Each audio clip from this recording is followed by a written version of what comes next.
दोस्तों क्या हाल है। तारीख आज 22 मार्च 2025, दिन शनिवार, हिंदी तिथि अष्टमी। और आइए बात करते हैं आज के मुख्य समाचार में देश भर की तमाम बड़ी खबरों पर नजर डालते हैं। देखिए दोस्तों, एक तो आज के दिन को वर्ल्ड वाटर डे के रूप में मनाया जाता है, यानी विश्व जल संरक्षण दिवस। हमें हमेशा पानी की बचत करनी चाहिए। और वहीं आज के दिन बिहार दिवस के रूप में भी मनाते हैं। ठीक 113 साल पहले देश का 12वां राज्य बना था बिहार, 22 मार्च 1912 को। चलिए आगे बढ़ते हैं अपन खबरों में। देखिए पहली बड़ी खबर बैंक स्ट्राइक को लेकर अपडेट आ रहा कि अगले सप्ताह नहीं होगी बैंकों की हड़ताल। कर्मचारी संगठनों ने टाला अपना फैसला। आपको पता होगा दोस्तों, बैंक हड़ताल की वजह से 24 और 25 मार्च को बैंक बंद रहने वाले थे, लेकिन अब इन दिनों में बैंक खुले रहेंगे। बैंक यूनियन और आईबीए के बीच सुलह हो गया है। बैंक कर्मचारियों को यह आश्वासन दिया गया कि उनकी मांगों पर सकारात्मक चर्चा होगी। तो इस आश्वासन के बाद बैंक कर्मचारी संगठनों ने ये 2 दिवसीय राष्ट्रव्यापी हड़ताल को टाल दिया है। चलिए अगली खबर देखिए। एक रिपोर्ट सामने आ रही है, हमारे देश में साल 2028 तक 77 करोड़ 5G इंटरनेट यूजर्स हो जाएंगे और हर महीने औसतन 40 GB डेटा का इस्तेमाल कर रहे होंगे लोग। चलिए अगला अपडेट देखिए। देश में पर्यटन क्षेत्र को विकसित करने और बढ़ाने के लिए केंद्र सरकार की तरफ से स्वदेश दर्शन 2.0 योजना के तहत 791 करोड़ रुपए की 34 नई परियोजनाओं को मंजूरी दी है।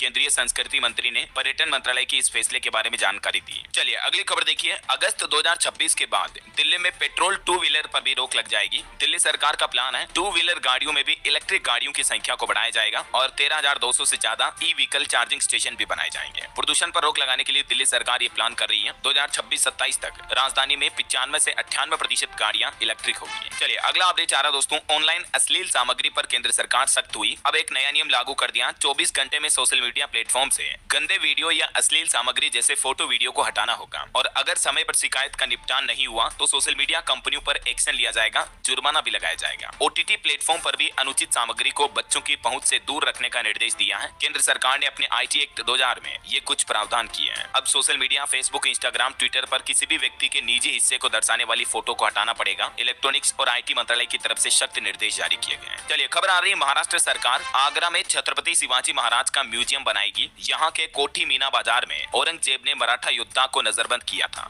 जहाँ अभी महाराष्ट्र नागपुर में आपको पता होगा औरंगजेब की कब्र मामले पर काफी कंट्रोवर्सी चल रही है। नागपुर में हिंसा भी हुई थी। उसके बाद अब महाराष्ट्र की देवेंद्र फडणवीस सरकार की तरफ से ये बड़ा फैसला लिया गया। चलिए खबर देखिए। राज्यसभा में गृह मंत्री अमित शाह बोले, आतंकवाद, नक्सलवाद और उग्रवाद ये नासूर है, हमें ये विरासत में मिले, लेकिन हमने इनका मुकाबला किया। बीते 10 सालों में बहुत कुछ बदला। गृह मंत्री ने आंकड़े जारी करते हुए कहा कि पिछले 1 साल में ही देश से 380 नक्सलियों को ढेर किया गया। 1045 नक्सलियों ने आत्मसमर्पण भी किया और अब सरकार का टारगेट है अगले 375 दिन में नक्सलवाद को पूरी तरह से खत्म किया जाएगा। गृह मंत्री अमित शाह ने गारंटी दी और इस गारंटी को पूरा करने के लिए देश के सशस्त्र बल के जवान भी जुट गए। अब नक्सलियों को या तो सरेंडर करना होगा या गोली खानी होगी। अमित शाह बोले कि हमारी सेना एक को भी नहीं छोड़ेगी। 31 मार्च 2026 तक का टारगेट रखा है, देश से नक्सलवाद समाप्त होगा। इतना ही नहीं, अमित शाह ने खालिस्तान समर्थकों को भी चेतावनी दी और बोले कि पंजाब में कुछ लोग भिंडरा वाले बनने का प्रयास कर रहे हैं, अब वो असम की जेल में हैं। राज्यसभा में गृह मंत्री अमित शाह ने धारा 370 और जम्मू कश्मीर पर भी अपना बयान दिया। उन्होंने कहा कि हमारी सरकार ने आतंकवाद को सह सकती है, नहीं आतंकवादियों को। और अमित शाह ने ये भी रिजल्ट बताए कि जम्मू कश्मीर में आतंकवाद के कारण होने वाली मौतों में भी 70% तक की कमी आई है। वहीं पॉलिटिक्स से एक और बड़ी खबर देखिए दोस्तों। कर्नाटक विधानसभा में भी मुस्लिम आरक्षण मुद्दे को लेकर काफी हंगामा हुआ और इसके बाद 18 बीजेपी विधायकों को 6 महीने तक के लिए सस्पेंड कर दिया है। वहीं कर्नाटक सरकार ने फैसला लिया, मुख्यमंत्री समेत मंत्रियों और विधायकों की सैलरी भी दुगुनी कर दी गई है। अब MLA MLC की सैलरी में कितनी बढ़ोतरी की गई है ये देख सकते हैं आप, टेबल में जानकारी भी है। चलिए खबर आ रही दोस्तों। RSS के मंच पर भारत के पूर्व प्रधानमंत्री मनमोहन सिंह को श्रद्धांजलि दी गई। संघ ने मणिपुर के हालातों पर भी चिंता जताई और भाषा विवाद पर भी कहा कि तमिलनाडु से भाषा विवाद मिलकर सुलझाए सरकार। वहीं देश में जातिवाद फैलाने वालों को भी RSS ने चेतावनी दी और लोगों को सावधान रहने की अपील की है। और एक बड़ी खबर देखिए। केंद्र सरकार ने संसद में कहा कि पाकिस्तान में हिंदू समेत अन्य अल्पसंख्यक सुरक्षित नहीं है। हिंदुओं पर अत्याचार के मामले काफी ज्यादा बढ़ रहे हैं। वहीं दोस्तों उत्तर प्रदेश के मेरठ में जो अभी हाल ही में मामला सामने आया था, मर्चेंट नेवी अफसर सौरभ की जान ले ली थी उसकी पत्नी और उसके बॉयफ्रेंड ने। इस मामले पर भी खबर है, अब इस लड़की मुस्कान और आरोपी साहिल को पुलिस हिमाचल प्रदेश शिमला लेकर जाएगी, क्योंकि ये अपने पति को मारने के बाद वहीं घूमने चले गए थे दोनों। 54,000 में 15 दिन के लिए बुक की थी टैक्सी। और कुछ खुलासे सामने आ रहे हैं कि साहिल के कमरे में कुछ रहस्यमयी तस्वीरें भी मिली हैं, जिनसे पता चला कि साहिल मंत्र तंत्र भी करता था। नमक, अक्कड़, बिल्ली वगैरह इस तरह की कुछ जादू टोने जैसी तस्वीरें मिली हैं। देखिए जरा। चलिए बड़ी खबर देखिए। अभी एक दिन पहले आपको पता होगा बिहार के मुख्यमंत्री नीतीश कुमार ने राष्ट्रगान के दौरान राष्ट्रगान का अनादर अपमान किया था, तो अब उनके खिलाफ एक परिवाद दायर किया गया। 28 मार्च को इस मामले पर सुनवाई होगी। बिहार के मुजफ्फरपुर की अदालत में एक याचिका लगाई गई है और इस घटना पर राबड़ी भी बोली कि नीतीश का दिमाग खराब है, बेटे को मुख्यमंत्री बनाए। वहीं तेजस्वी यादव यादव बोले कि पीएम के लाडले ने राष्ट्रगान का अपमान किया। सिर्फ 22 मिनट तक ही चल पाया सदन। इस मुद्दे को लेकर काफी हंगामा भी हुआ बिहार विधानसभा में। चलिए टेक न्यूज से खबर देखिए। जीमेल के लिए रोल आउट हुआ गूगल का नया एआई फीचर। अब चुटकियों में आपके जीमेल से जुड़े काफी मुश्किल काम हो पाएंगे। गूगल ने जीमेल में जेमिनी एआई को इंटीग्रेट कर दिया है। अब आपको जरूरी ईमेल्स के बारे में आसानी से पता चल पाएगा। मोस्ट रिविलेंट नाम से एक नया फीचर मिलेगा जीमेल में। इसके अलावा किसी भी ईमेल की समरी निकालनी या ईमेल में क्या क्या हाइलाइट्स हैं वो भी अब आप डायरेक्टली शॉर्टकट तरीके से निकाल पाएंगे गूगल के जेमिनी एआई के जरिए, है ना। और वैसे दोस्तों एआई को लेकर एक चौंकाने वाली रिपोर्ट भी सामने आ रही है। आर्टिफिशियल इंटेलिजेंस के बढ़ते उपयोग से कोडिंग और प्रोग्रामिंग जैसे क्षेत्रों में भारतीय नौकरियों पर काफी असर पड़ेगा। अब हमें नई रणनीति बनानी होगी, आईटी एक्सपर्ट का ये कहना है। और टेक न्यूज से एक और खबर देखिए। व्हाट्सएप चैटिंग का भी एक्सपीरियंस जल्द ही आपका बदल जाएगा। इसमें नया फीचर आ रहा है जिसकी मदद से खुद ब खुद आपके मैसेज टाइप हो जाएंगे। दरअसल यूजर्स के लिए व्हाट्सएप पर जल्दी मैसेज को रीराइट या मॉडिफाई करने का फीचर मिलेगा। मेटा एआई के जरिए आप मैसेज को रीराइट कर पाएंगे। कुछ आर्टिफिशियल इंटेलिजेंस एआई के फीचर मिलेंगे, एडिटिंग टूल वगैरह भी मिलेंगे। चलिए अगला अपडेट देखिए दोस्तों। दुनिया का सबसे बड़ा डिजिटल कैमरा लॉन्च हुआ। इसकी जूम क्षमता इतनी है कि पूरी गैलेक्सी दिख जाएगी आपको। ये कैमरा इतना पावरफुल है कि इससे ली गई तस्वीर को प्रदर्शित करने के लिए 400 अल्ट्रा एचडी टीवी की जरूरत होगी। इस डिजिटल कैमरे को एलएसएसटी यानी लार्ज सिनोप्टिक सर्वे टेलीस्कोप भी कहा जाता है और ये दुनिया का अब तक का सबसे बड़ा डिजिटल इमेजिंग डिवाइस है। चलिए पॉलिटिक्स से बड़ी खबर देखिए। आम आदमी पार्टी ने सौरभ भारद्वाज को दिल्ली का नया प्रदेश अध्यक्ष बनाया। गोपाल राय की जगह लेंगे ये और मनीष सिसोदिया को पंजाब के प्रभारी के रूप में नियुक्त किया। वहीं उत्तर प्रदेश में मुख्यमंत्री योगी आदित्यनाथ बोले कि अगर मुझे सत्ता भी गंवानी पड़ी तो समस्या नहीं है, लेकिन यूपी में उपद्रव नहीं, अब उत्सव मनाए जा रहे हैं। अयोध्या में राम मंदिर हनुमानगढ़ी के दर्शन भी किए सीएम योगी ने और इस दौरान ये बातें कही। और एक बड़ी खबर देखिए। गुजरात में 75,000 बेटियों ने